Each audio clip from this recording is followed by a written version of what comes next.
It shouldn't be a surprise. Damian Lillard is just the next superstar on the list to request a trade from his team, and it should have happened a long time ago. So much for loyalty, right? But can you blame him? One conference finals appearance in 11 seasons and a franchise that did the bare minimum to build a contender around him. But you probably knew that already.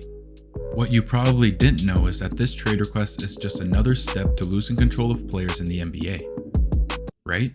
These pictures are from just 6 years ago at the 2017 All-Star Game. Some of the best players in the league back then are still dominant in the league today, but not for the same franchise that they were with a handful of years ago. Giannis Antetokounmpo, Draymond Green, Klay Thompson, and Stephen Curry are the only players from this All-Star Game to still be with the team that drafted them. And look at this.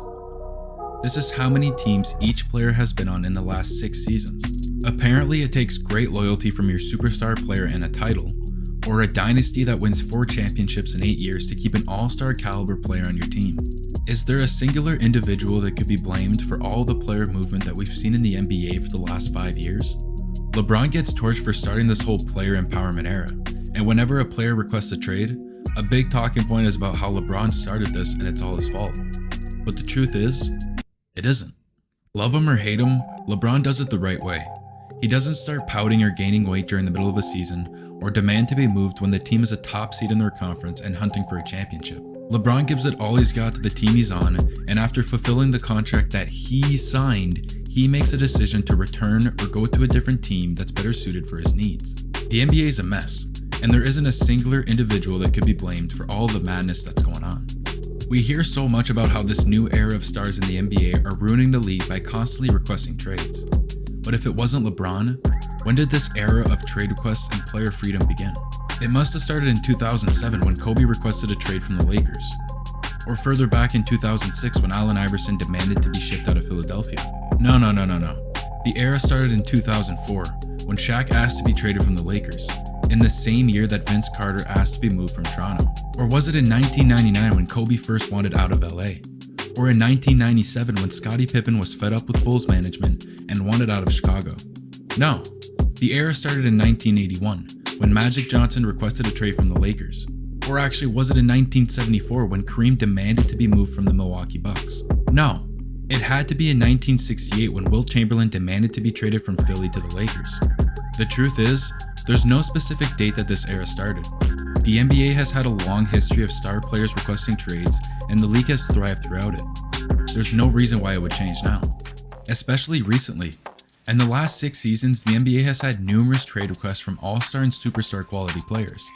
Those that come to mind are likely to be Kyrie Irving and Kevin Durant, or some slightly older trades like Paul George and Anthony Davis. Not only have some of the best players in the NBA demanded a trade, but they demand to be sent to the team of their choice. There's been similarities in the last few trade requests that the league has seen. A superstar player signs a max contract with their team, and it seems like it's a win-win for the franchise and the player. But just a year or two later, that player becomes frustrated that they haven't reached the expectations that they put on the team, and they request a trade with 3 or 4 years left on their contract. This creates 2 major problems. Number 1, if the player requests to be traded to a specific team, it has to be done. Since they have a few years left on their contract, they make it known that if they're traded to any other team, they either won't play or create a toxic environment around the team for a few seasons before their contract expires and they head out the door for nothing in return for the franchise that just traded for them. Number 2, a trade package for a superstar player is nearly impossible to get right.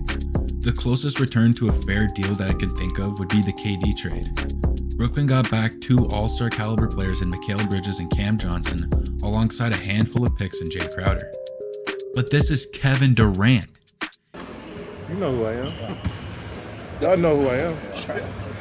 It is impossible to get a player in return or through the draft that is anywhere near the level of one of the greatest scorers in NBA history. But just like that, he's gone. The franchise has to accompany his needs and send him to where he wants to go, because no other team is interested in trading their entire future just to have a player request another trade or walk out the door because he was traded to a team that he didn't want to be on. If I showed you guys this trade return for one singular player, you would probably think it's a package for a dominant player that impacts everything about the game and will immediately launch your team into title contention. Wrong. This trade package is for Rudy Gobert, and it's safe to say that Minnesota isn't too thrilled about their decision from a year ago. and it's arguably probably the worst trade that I've ever seen in my life. It's nearly impossible to make the right trade for an all-star caliber player, which makes it a 0% chance that you can make a correct trade for a superstar player. The grass isn't always greener on the other side. Right, Dame? Just a summer ago, Damian Lillard signed a 2-year max contract extension with the Portland Trailblazers. He had us believing that he would fulfill his contract and retire with the team that drafted him. But just 1 year later, he requests a trade with still 4 years left on his contract. And he didn't request a trade to go to any contending team. He wants to go to Miami. And only Miami.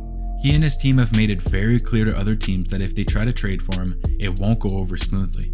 It's been reported that if Lillard was sent to a team other than Miami, he won't report to training camp, which brings into picture what we brought up earlier. A Hall of Fame level player requests a trade from your franchise, and he only has one destination in mind, and other teams will not offer anything for him after the comments that he's made. This leaves Portland management with a huge problem.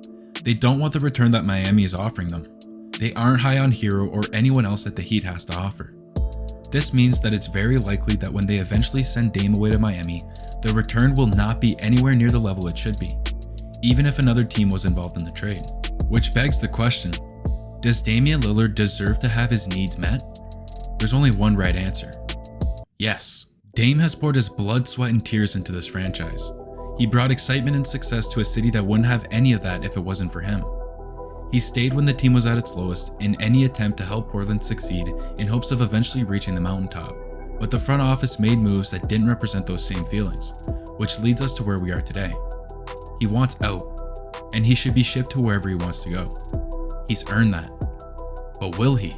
Out of 11 trade requests from all-star and superstar caliber players in the NBA in the last 10 years or so, how many of them have actually gone to the team that they've requested to be traded to? The answer is 7.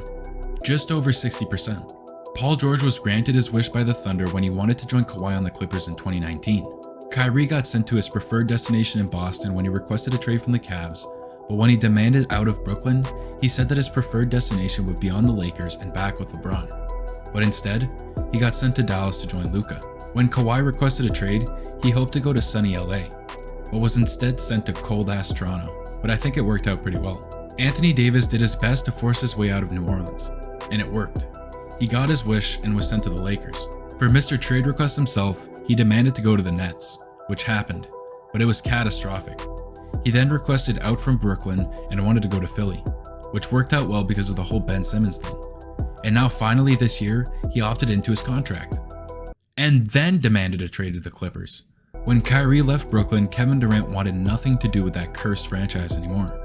So he requested out, and one of his preferred teams was the Suns, and it worked itself out. In 2011, Carmelo Anthony wanted out of Denver, and he had his eyes set on his home in New York. And his dreams came true as he became a New York Knick. When CP3 wanted out of New Orleans, he wanted to become a Laker. It did happen for a second, but by the time a trade was completely settled, he was a Los Angeles Clipper. When Dwight Howard was at his peak in Orlando, he wanted to be moved to the Brooklyn Nets. His wish did not come true and he was instead moved to the Lakers. Not a bad landing spot, but they got nothing to show for it. And for Damian Lillard, we wait. If he's sent to Miami, how much of an impact will he make on winning? Have there been major impacts to winning by star players that have been sent to new teams? For each player, the left bar represents the team's previous season's winning percentage, and on the right is the winning percentage after a full year of the addition of that superstar on their team. In the case of Paul George, Kyrie on the Celtics, Harden on the Sixers, and Carmelo on the Knicks, they make the team slightly better, but no major spikes that make their team title favorites. On the other hand, when Kawhi went to the Raptors, their winning percentage got worse by 1%. But let's be real, that's the best Raptors team of all time. And when the Nets traded for James Harden, they saw a 10% decrease in winning, which could be blamed on injuries, and is the same case for when Dwight Howard was shipped off to Los Angeles. Other than Anthony Davis and Chris Paul, who significantly increased the winning percentage for each of their teams, with one of them resulting in a championship, the addition of a superstar caliber player to a team through a trade doesn't seem worth it if you're trying to win more games. And the simplest way to explain this is that in order to trade for a superstar, a team would need to give up all of their depth or a really solid player, and it makes it a fair trade in terms of winning. But in terms of excitement and flashiness, it definitely works. NBA stars have been demanding trades for decades now, and the league hasn't suffered because of it. Like I said in the beginning of the video, it isn't a surprise that Dame has finally requested a trade from Portland. Nor is it surprising that he feels that he has the ability to handpick where he wants to go. It's important to keep in mind that wherever Lillard ends up going, it isn't a guarantee to see lots of success, let alone winning a championship.